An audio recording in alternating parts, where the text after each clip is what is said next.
I don't know if this is probably an ignorant question, but can anyone practice? Anyone can. Yeah. Yeah. So you could be a monk. Yeah, you could. You'll have to shave your hair. Are you okay with that? I'm in. Your eyebrows?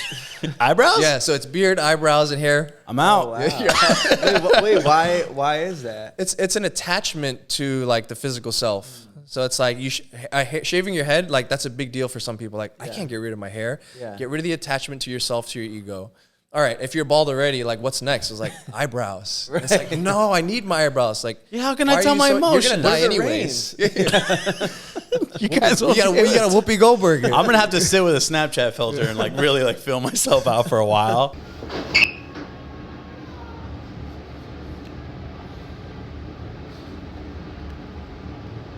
Nope.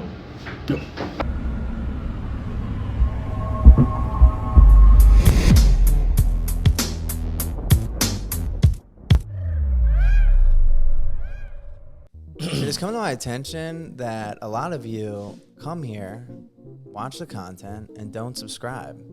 And that fact has been proven by those around me with a number figure of 90%. What's going on? You come here every week, you watch, just hit subscribe. That's it. That's all we want. Don't be a dick. Just hit the button. I just want to take a second to tell you guys about this new machine. This is the Prime machine by Critical. It is a crazy affordable machine. For as low as $3.99, they offer a full package for $5.99. This is the Prime Critical machine. It's an amazing machine that does not break the bank. If you're looking for maybe something to start with, or you're just tired of paying astronomical amounts for these big machines, give us a try for $3.99. You will not be upset about it. Welcome to the Unemployable podcast. We have Andy Foe here joining us.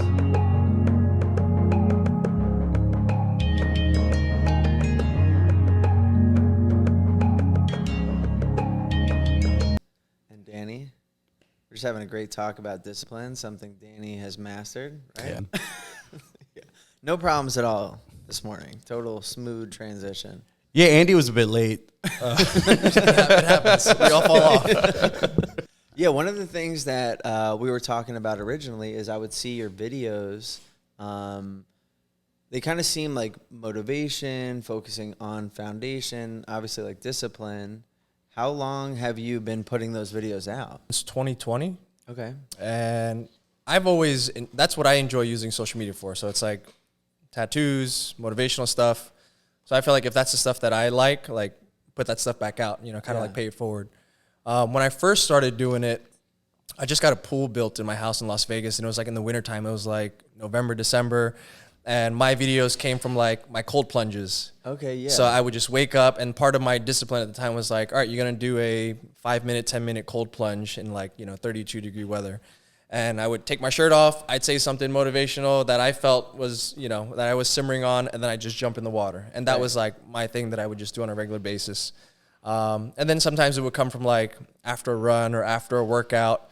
And I've always used workouts to like help me process through my thoughts, my ideas, my frustrations, that like it helps me get to like a clear state. Right. So it's like, what kind of gem can you extract from that activity? Yeah. And then it's like, just share it out into the world because somebody needs it.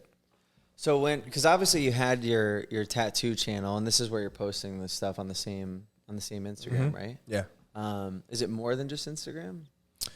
I'm starting to like put some stuff on YouTube also. TikTok's just kind of like a throw up of my Instagram if I remember when to do it. Right. I don't have discipline there. Yeah. And then when you started, was it just like, hey, I have this idea, like maybe I'll put this on the platform and see how it goes? I was finding like just tattoos weren't enough. Yeah. There's so many great tattoo artists that do amazing work. It's like, what makes you different? Right. And once in a while I would share like, here's a motivational video, or here's like a run that I really enjoyed doing. And I got more traction from that. And I actually started to build clients from it. Like I have clients who come to me because we connected because I run, or I post the daily stoic, or I work out because I'm a father. Right. So I just started to share more of who I was, and it became relatable. So it was like, all right, I'm just going to put out who I am out into the world. No, I think that's so important. And it's just kind of like become a part of social media marketing. Mm-hmm. I mean, what do you think about these artists that want to stay anonymous? Like, oh, I just want the artwork to like speak for itself. I'm not going to give anything more than that, you know, on marketing. Yeah, I have some artists that talk to me about that, and there's a level of that is like commendable. Right, like, right. Just pure art, let it speak for itself, and there's like a struggle within that. But I don't feel like you have to struggle that hard. Like, you can still be all about the art, but it's like, who are you? And I think with tattooing, people want to go to an artist for the art. Yeah, they may go to you for your art, but it's like, who's the person that's going to permanently mark me? Like, what's that experience going to be like? Because they have to sit with you in a chair and like tolerate all your shit. Yeah. So it's like, are you a tolerable person? Do they like you? Are you personable? And I've known of some stories of people who have amazing tattoos by some tattoo artists that are anonymous, as you say, and they don't like their tattoos. They don't like the experience, or they laser it off because it's like, well, I don't want to have that person on me, that energy. So they laser it off. So there's not a need to do it, but I feel like it's going to get you out so much further, and you're going to get what a terminology I heard was like your soulmate client. These people are going to see you and like they resonate with you for who you are, what you do, what you say, what you believe. And it's like, I love who you are. Plus your artwork's dope. Let me get tattooed by you. I think you're so right. It's almost like the more of yourself you advertise, the more specific your clients become, right? Yeah. So if I'm putting out that like, you know, I like working out, I like shoes, I like building businesses, all this stuff, you're probably going to get people that also like that stuff. Yep. Or some of it. Yeah. You know, and when it's just the artwork, it's kind of like a roll of the dice. Yeah. You'll equally push some people away. Yeah. Because it raises some things about them that they may not like, or they don't like those perspectives that you share. So then they don't want to get tattooed by you. So that's fine. Like, I lose followers all the time. I gain followers all the time. Yeah. But the people that I have now, like, they're my people. You know, your people are yours. Like, they're always going to resonate with you. And there's no reason to kind of like hide parts of yourself. Right. Because you're kind of missing out on like those interactions with people. What would you advertise about yourself? Probably just what we do on the day-to-day, because I feel like that's who we are. Yeah. We do everything people see on camera is normally what they'll feel and hear. You're actually really good at that, especially like on your stories, like sharing the vibe of essentially what your life looks like. Yeah, of It course, looks man. fun. Yeah, everyone, you know, it's and well, it helps that you're a videographer and editor. Yeah. I'm like, damn, Danny's stories are sick. But I also don't like giving a facade of a life I don't live. Yeah. So I try to keep that balance even when I'm at home, like even if it's just like playing guitar or stuff like that, because, you know, people like to resonate with people. And we have a lot of people that, thankfully, doing what we do, respect us in that way. And I do like to show them my life a little more. You're excited about your life, though. Exactly. Right? Oh, 100%. So I'm grateful for everything There's no facade needed. You know, that's the thing. There's a phrase or some things I've heard some tattoo artists say is like, social media is fake. And I think it's reflective of them. Like, what they would share is not true 100%. or accurate. So, like, if you're wholeheartedly excited about what you do, I think that's a big part of, like, why in my stories I share the whole daily process of, like, I wake up, there's my protein shake, I draw, I work out, I go to tattoo, and, like, there's my family time, and that's it. You know, maybe if I have, like, I'm traveling to Fort Lauderdale, I'll share a couple of things that I've seen along the way. Yeah. But I'm excited about everything that I do, so I'm just going to share it, you know? And I think social media becomes easier when you get in tune with those things. And it's like, you may feel like, well, who's going to want to see that? Right. The people that care about those things, you know, and it's going to draw the right type of people to you. But it becomes less hard once you actually enjoy your life.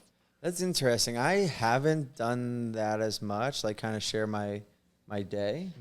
It'd be fun to like test that out, to just see like who appeals to what. You know, in the beginning I was like, oh, like I'm going to share that I'm traveling, but I'll share it like a couple days after, you know, so I don't get kidnapped, obviously. But like kind of like delaying, but I like your perspective where you're saying, I'm excited about this. I'm just going to share. Who cares? It's not a facade. This is my real life, you know, and maybe that could even be a good like intro for some people that are trying to show more on social media. Like, hey, just start with what you're doing, you know, take a picture of your protein shake or talk about what you're doing or what you're excited about for that day. Right. I would have some of the artists I work with. It's like, post more drawings, like post things that you're practicing on or that you're developing. And then it became like this pressure to post on social media that they felt like they had to draw for social media. I'm like, no. take the social media out, draw because you want to, and share it regardless of where it's at. Right. And I remember seeing some artists over the course of like weeks or months sharing progress of the same drawing, but I like seeing that. Yeah, yeah. Because like, damn, like that's how much time and effort that it takes, that every day you're posting a little bit here and there. And that's what got me onto the idea of like, oh, I should draw every day and just like share it in my story. Yeah. Because people think like you get to this level of tattooing or business and that's it. But it's like, no, there's the process, there's the steps, there's a journey, there's struggle along the way that like, if you think it's going to be that easy, like it's not. Yeah. So you're going to see me struggle with my workouts. You're going to see me struggle with my drawings, but like, it's going to take me somewhere. But it's just for people to see that day in and day out, this is what it takes for you to see where I'm going to get if you follow me long enough. Oh, yeah. Do you feel like there's a limitation to what you should show? Because there's people who, in my opinion, overshare. Yeah. So I don't share. I started to share less about family. And it's not that I don't love my family, but some things we keep more private. Absolutely.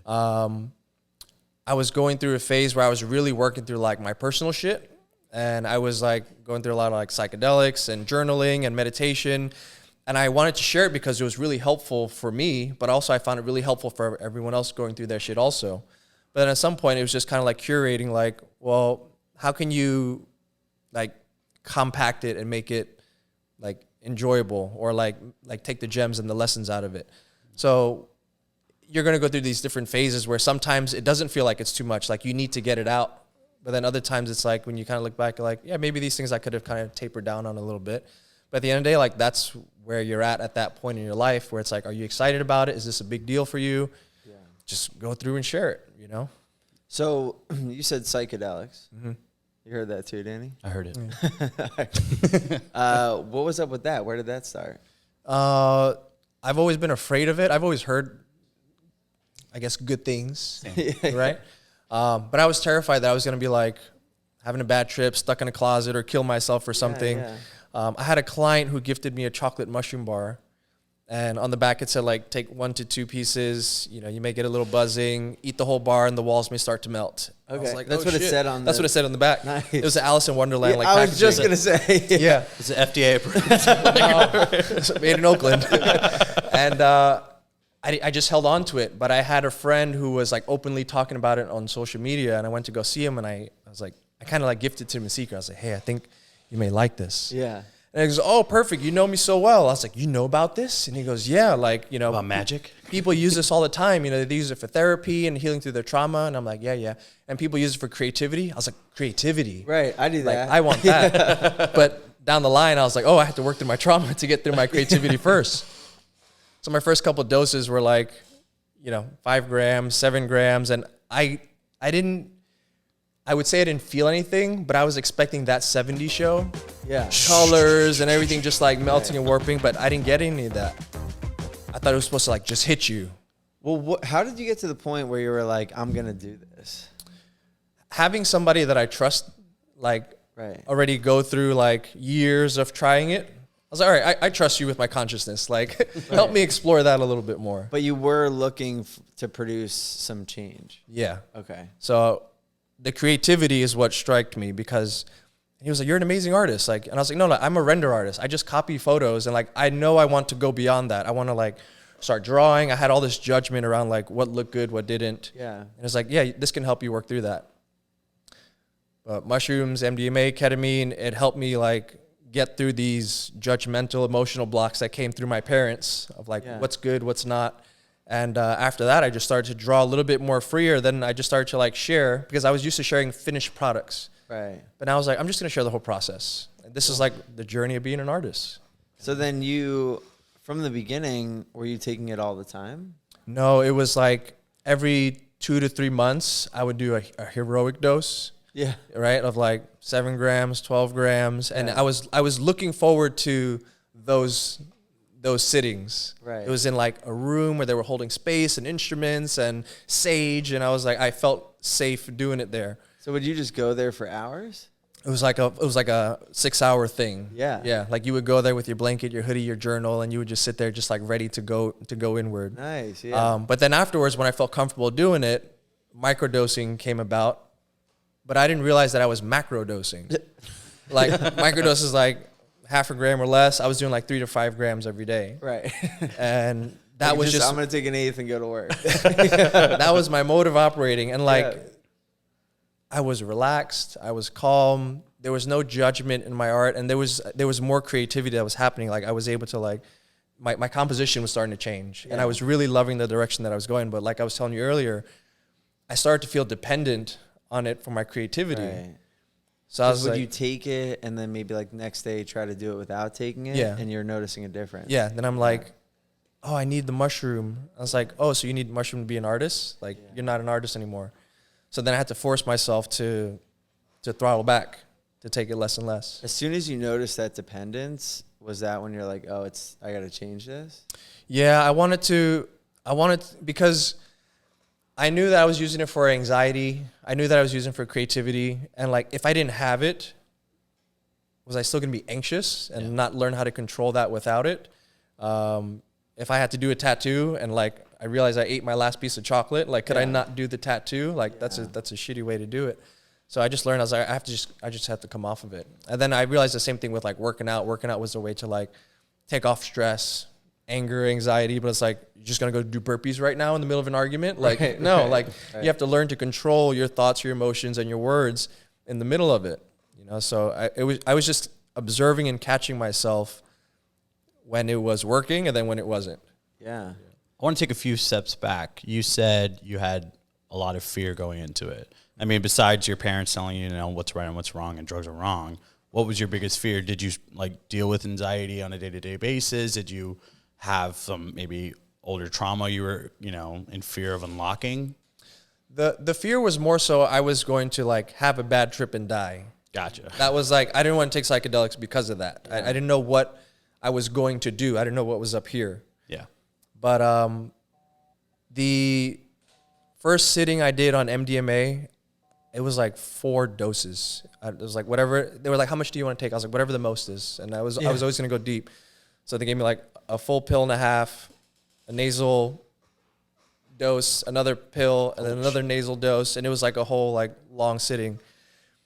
And I remember looking at one of the facilitators, and she was like, you want to come be held? I said, yeah. So I just went, and she kind of cradled me. And when I looked at her, it was my mom. Oh, wow. And I went through like this crying fit of like apologizing to my mom for all the things that went wrong. She was forgiving me through all that. And then she was like, do you want him to hold you? And it was the other facilitator. I said, sure. And then he cradled me, and it was like my dad. My dad's been dead since I was 16. Damn. But I was having conversations to my parents through that.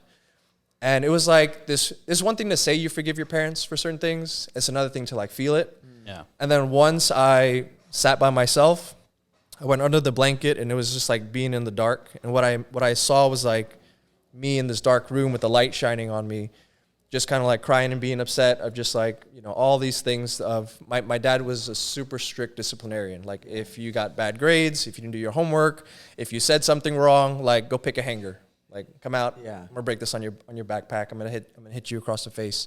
And I knew he was just doing that out of like love and care.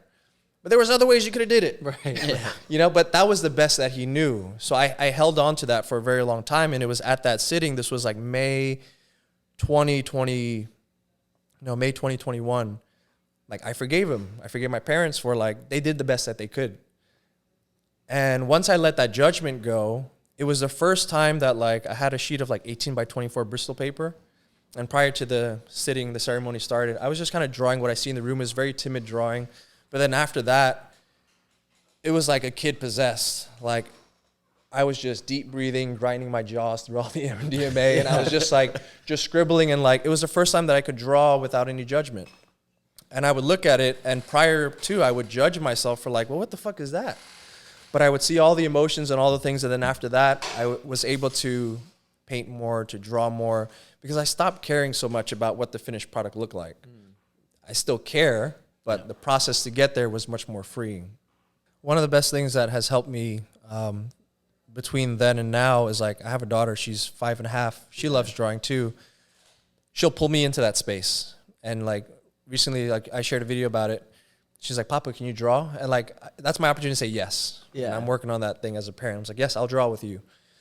And she'll draw on a piece of paper, I'll draw on a piece of paper. And she's like, can we switch? I said, yeah. And like, it's like a collaboration. You're like, no, I'm working on this. This is the design. Yeah. And then she'll draw some silly things on it. I'm like, just let that shit go. Like, just go have fun with her. And like, we make some really cool stuff. Yeah. And I'll hang those things up on my wall. And those are better drawings than like some of the paintings that I've done. Like, there's no life in that shit I did because I was trying to make it so academic and perfect. But this thing I did with my daughter, like there's so much soul and energy into it.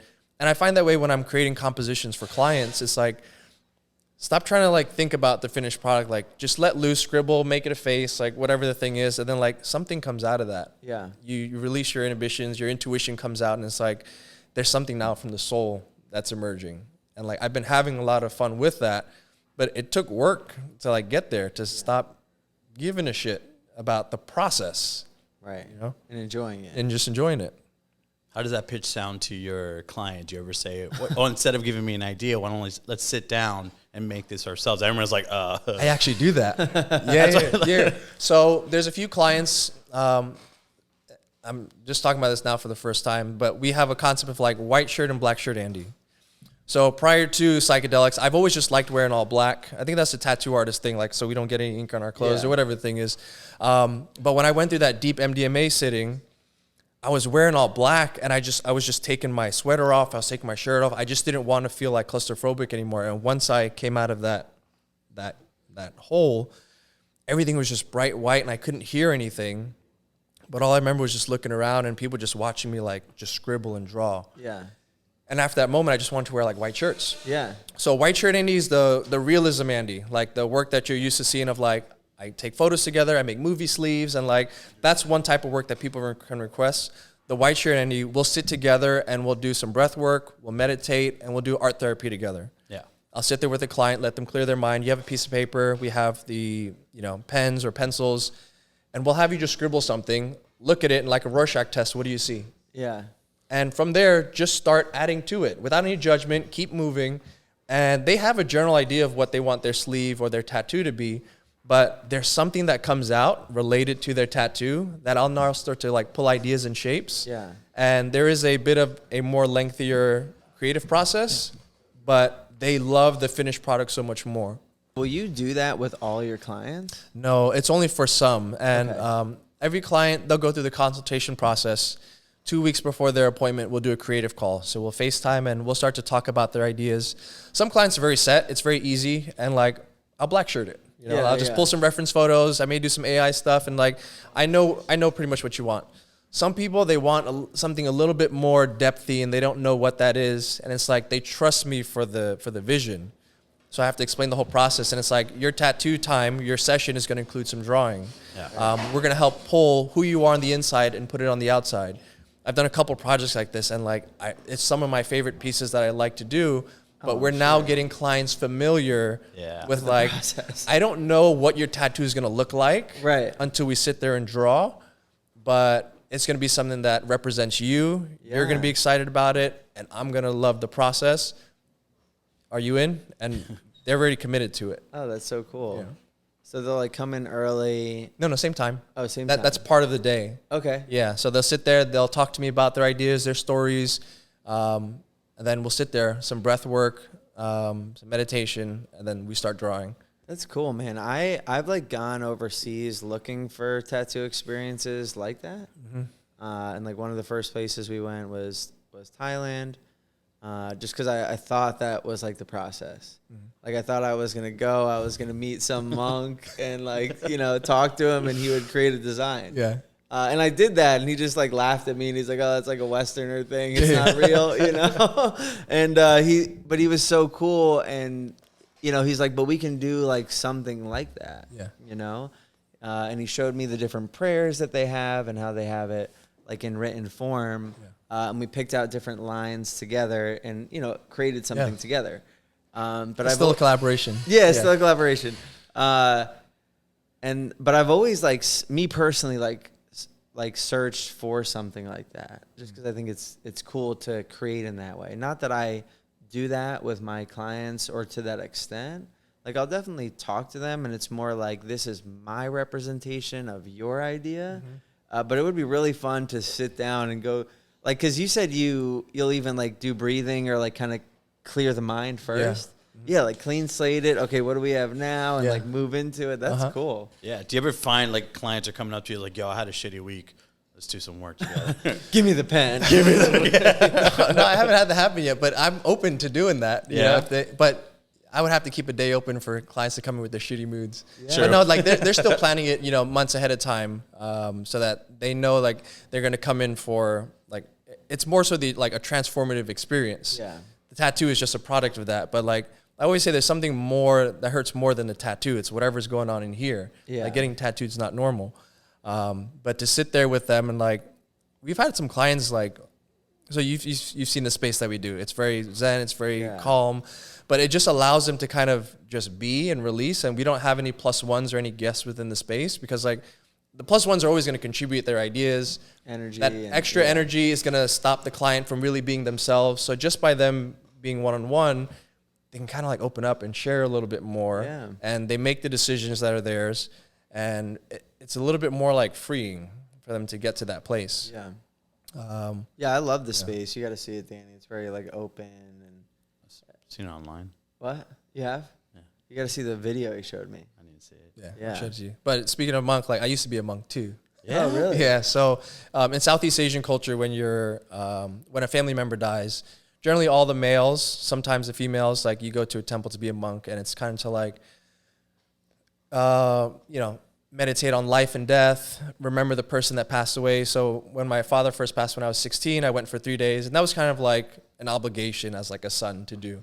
It's expected? Yeah, it's expected to do. But 2014, I went for 9 days just as like I wanted to do that so I could learn more about the culture and like.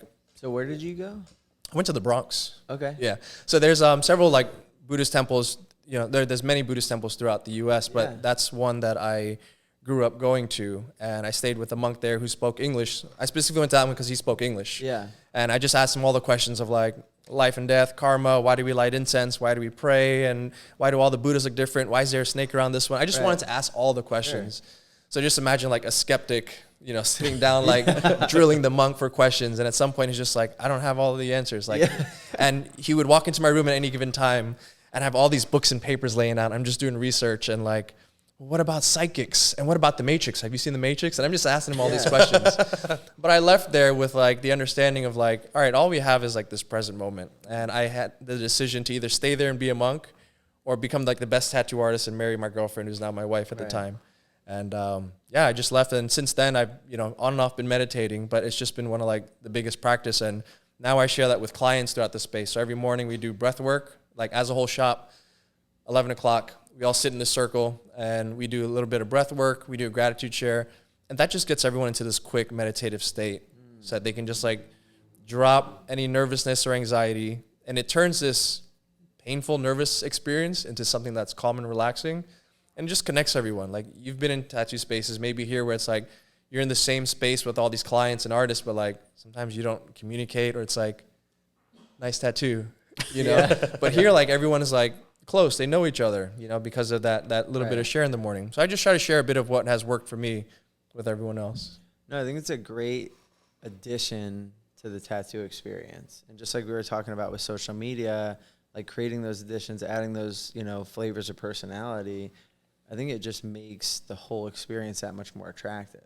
Yeah. You know, where like here, like, yeah, we tattoo, but yo, you're really going to come to a comedy show. Which is an awesome experience too. Like some people love that. And like, I do miss being in different tattoo shops with that lively experience. And like some people come like, you've had a bad week, you've had a bad day. They're looking forward to this tattoo. Like, dude, I'm so glad to walk into this door and I know I'm going to have a good time. Yeah, yeah. You know, that's what it's about. So like high energy. Whereas the other shop, it sounds a little bit more like your shop. It's like low, it's kind of calm, you know. But it's fun to have the different environments. Yeah. And it's fun to like guest spot and see what other, you know, environments other artists have created. You know, be like, oh, I like this. And sometimes even bring it home, you know, a little bit. Yeah. Like I remember when, you know, I went to this one artist shop, the process of guest spotting was just so amazing. From like the communication, they sent me like a guest artist packet, which had like all the hotels, a map of the city, how to get to the shop, all the restaurants, the attractions. You know, they had hit me up prior to see if they wanted to like schedule attraction. I was like, this is amazing. Yeah. So as soon as I came home, as soon as I came home, I'm like, we need a guest artist packet. We got to do this. We implemented those. And when I got that email, I was like, dude, this shit is awesome. It was so cool to be able to see it like broken down. And it's like, any questions? Like, no. Like, you guys answered all of that. We do something similar. Like, we just have like a welcome letter, and it's like pre-tattoo care, what to expect during. And one of the things that like we kind of throw in there is like, there's a no shoe space. Like, please wear your best socks coming in. And then like the post tattoo care, so that we answer any questions prior to. Right. But once I saw that, I was like, oh, that's like genius to be able to like help them plan out their trip while they're out here. Because a lot of your clients are traveling in. Yeah. Yeah. Now I get the incense. Now you get the incense. There's sometimes bad feet out there. Yeah. You told me the no shoe rule. I'm like, damn, I like that, bro. Yeah, I got some nice hospital socks, boy. With the grip on Fuzzies. the bottom. Yeah. So going back to the monk, I don't know if this is probably an ignorant question, but can anyone practice? Anyone can. Yeah. Yeah. So you could be a monk. Yeah, you could. You'll have to shave your hair. Are you okay with that? I'm in. Okay. It's your anyways. eyebrows? Eyebrows? Yeah, so it's beard, eyebrows, and hair. I'm out. Oh, wow. Wait, why is that? It's an attachment to like the physical self. So it's like shaving your head, like that's a big deal for some people. Like, I can't get rid of my hair. Yeah. Get rid of the attachment to yourself, to your ego.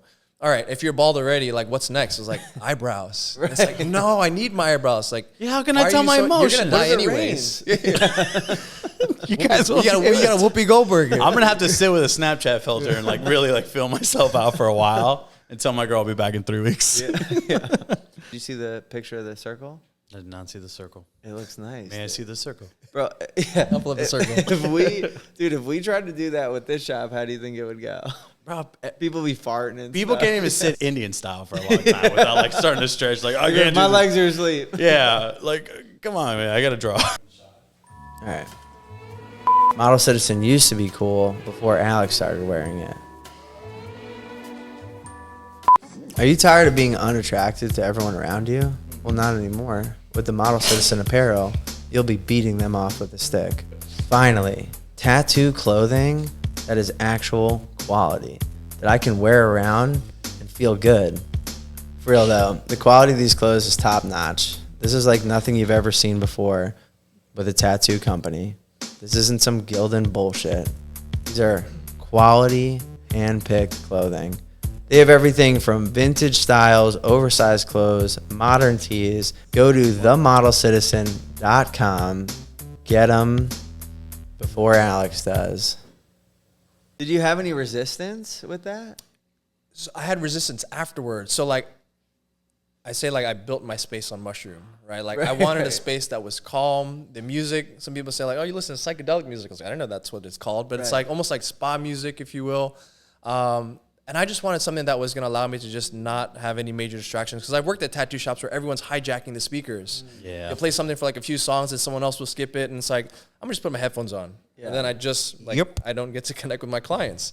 So I curated a playlist that like, this is just what we play and we shuffle it. And we slowly started to add some different genres in there. But it's mostly instrumental stuff. Right. And then when I was putting the gratitude share, the gratitude circle in there, it was great when we were having like a smaller group because it was short. Right. But then you start to have like 12 people in there, 16 people in there. And at some point I was like, is this too much? But then as everyone started to share, people were like, this is really nice. Like, I don't think I have this. I don't think I've ever found a moment of gratitude or I've been so stressed or my friend just OD'd and I'm just grateful that I'm still alive. And then you start to like learn the human aspects of everyone and go, oh shit, this is pretty powerful. Yeah. And sometimes it's funny. Everyone's sharing funny things. Sometimes it's very quick and short. Sometimes it's really depthy.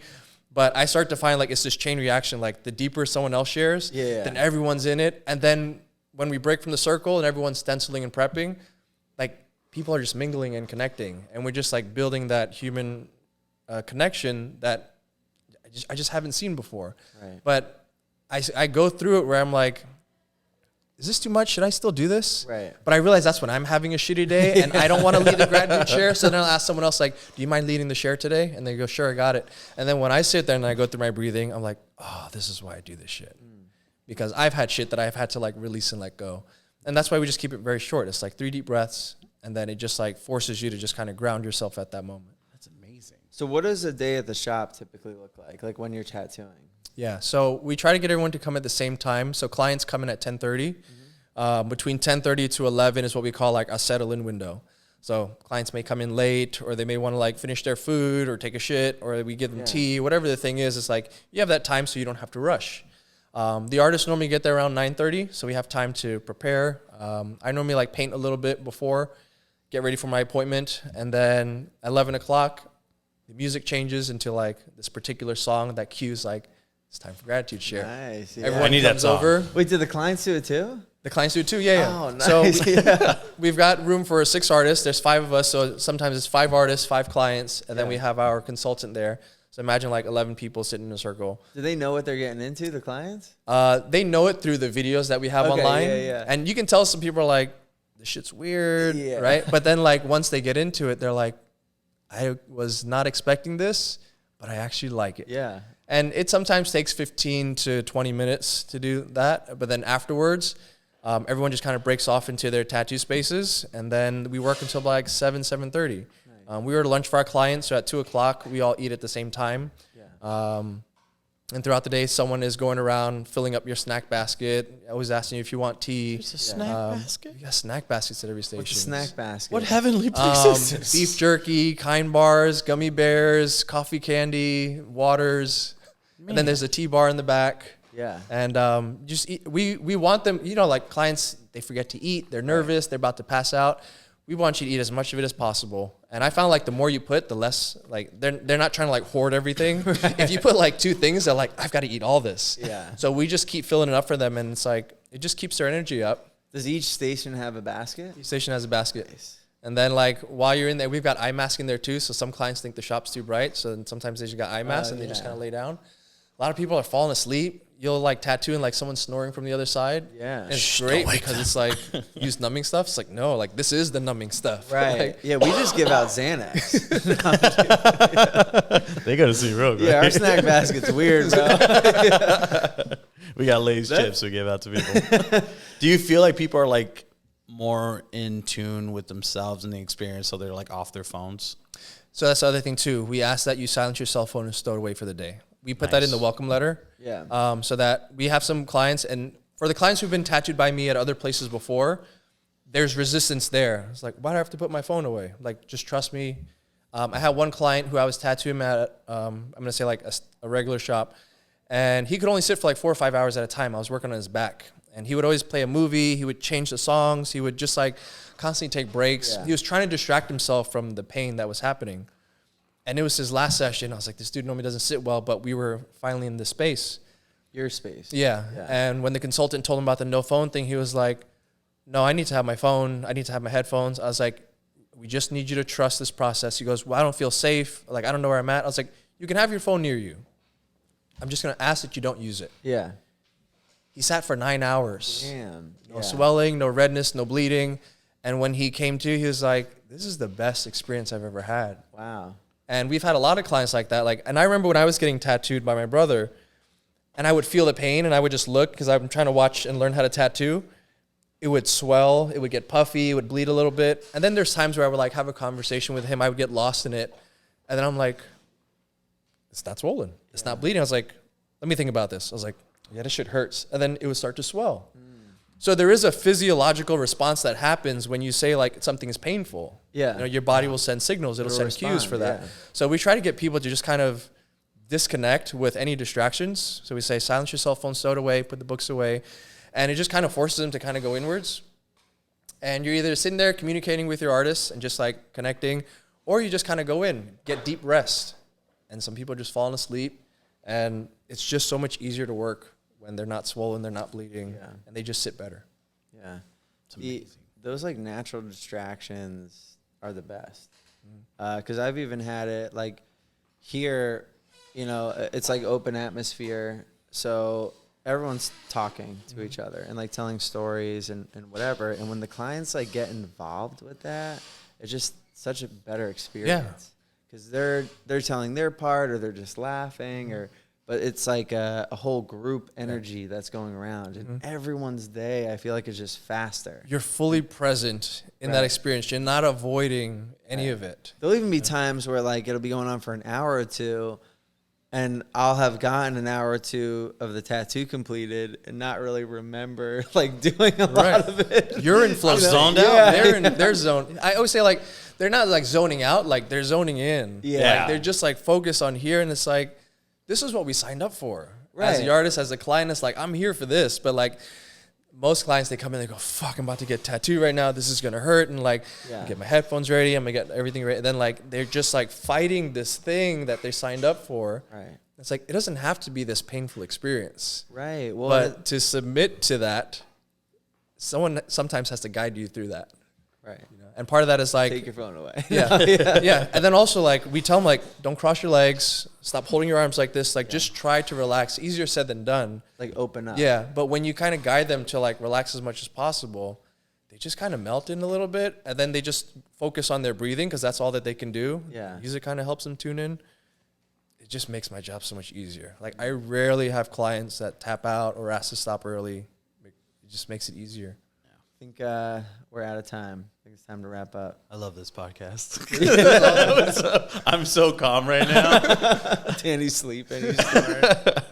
Yeah, it was so awesome having you on, Andy. Yeah, thank you so much for coming. Thanks for down, having me man. out here. We're like, I'm getting the cues that it's like time to wrap up. And Like, no, get away from me. We might just have to do another podcast. We'll do another one. I'll come back we'll down. Figure it out. Yeah. Yeah, definitely. All right. Well, thank you so much, Danny. Thanks for filling in. My pleasure. Don't forget to like, comment, subscribe. See you guys next week. Guys, hope you enjoyed the episode. I know we joke around a lot and get wild on some topics, but one topic I take very serious is addiction. If you or anyone you know is struggling, don't be afraid to reach out and get the help you need.